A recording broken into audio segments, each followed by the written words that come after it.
Okay, let me quickly say this. Titles don't compound.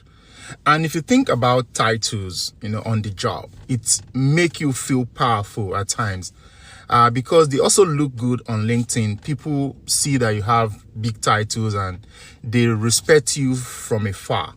They impress people who don't work with you. But the reality is that the titles you have will never replace your skills.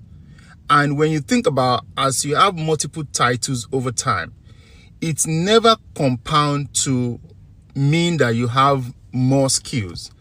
Even though it's a signal, and that is true, that it signals that over time you've been promoted, over time you've sharpened your skills, over time you have expertise. But if you look at 5 years later, the titles you have compounded, they may not really matter. They may not really matter on your next job. In fact, people may not ask you about your title in your next endeavor. They actually ask you what you can do. So if you are relying on title so that you can feel relevant, I have a big news for you.